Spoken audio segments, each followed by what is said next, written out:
Good morning and welcome everyone in social science class.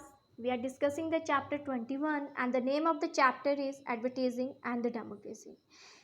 In previous video we have already discussed about the effect of the advertising in our daily life, social and the public service advertising which help to create the awareness among the people, negative and positive effect of the advertising. So today we will discuss the advertising and democracy, consumerism and the main feature of the consumerism. So let's start with the advertising and the democracy. There are various ways in which the advertising link to issue of the equality in a democratic society. Social and the public service advertisement strengthen the democracy of a country. We have already discussed about the social and the public service advertisement. Such kind of the advertisement played an important role in making us aware about the responsibility toward the society. So this type of the advertisement help to strengthen the democracy of a country. And in a democratic country, every individual or the manufacturer can advertise his product, which is only possible by spending a huge money. But there are many advertising which focus on the lives of the only rich and the famous people and forget about the issue of the poverty, discrimination and dignity. And yes, there are also many advertisements which create the gender discrimination. So we will discuss first about the small businessman.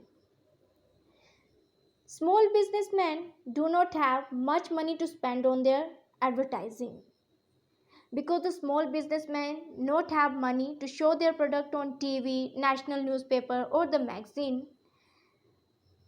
They are not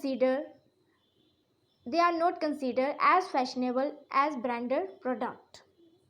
These small businessmen fail to convince the people that they can buy quality goods even if they do not carry a branded name on a package. And such kind of the people who who have to sell their product in the weekly market and the neighborhood shop that you have ever seen around you. It also makes us to believe that the things that are packaged and have a brand name are far better than the things that do not come in a packet. People mostly opt to buy the packaged item believing them to be better than the item sold without packaging. Now we will discuss about the another discrimination that we seen in the advertising. Many advertising create the gender discrimination that is against the basic principle of the democracy. For example, many advertising shown a woman picking up the vegetable from the market after returning from the office, and men are shown by using the computer or buying the car. And this kind of the advertising create the gender discrimination because a man can also cook the food and women may know more about the computer. Now there are another example of the advertisement which create the discrimination in the rich and the poor people. Many people cannot afford the branded item and they feel that they are failing in their duty by not providing a particular brand of flour to their growing children.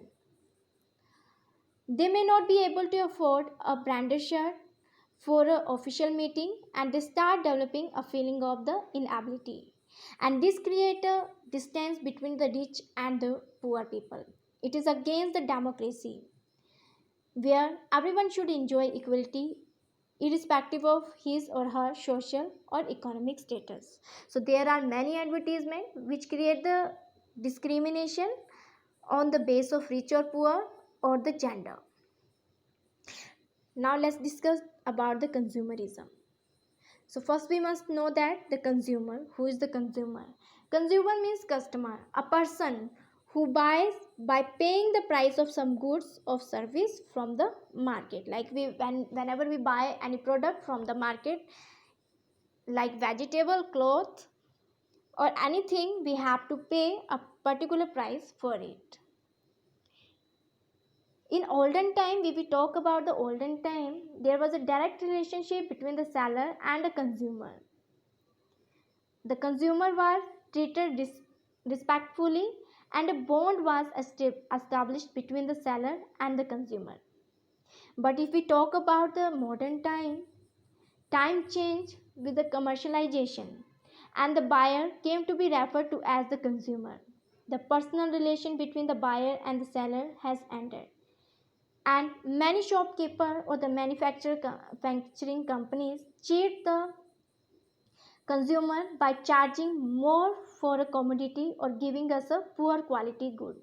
Many times the information they give about the product are shown only the good points but fail to supply the necessary information like the safety or the effect on the health or the environment that a consumer must be know. So consumerism is all about the protection of the interest of the consumer.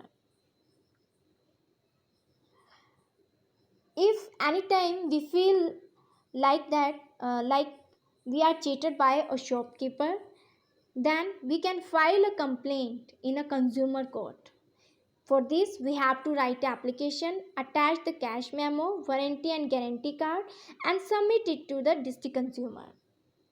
We must aware about our right.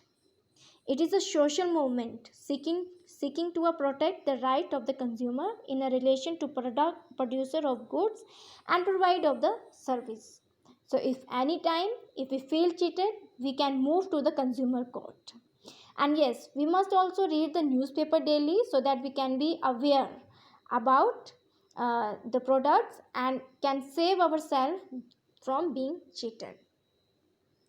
Now there is a Bureau of Indian Standard, which is also known as BIS, and earlier it is known as ISI, which stand for Indian Standard Institute. The Government of India has set up the Bureau of the Indian Standard, which has earlier known as ISI, lays down the standard for industrial and the consumer good. All food items are standardized by the AG mark. This is the sign of the AG mark, and this is the sign for the BIS that is used now, and IS sign was used before BIS.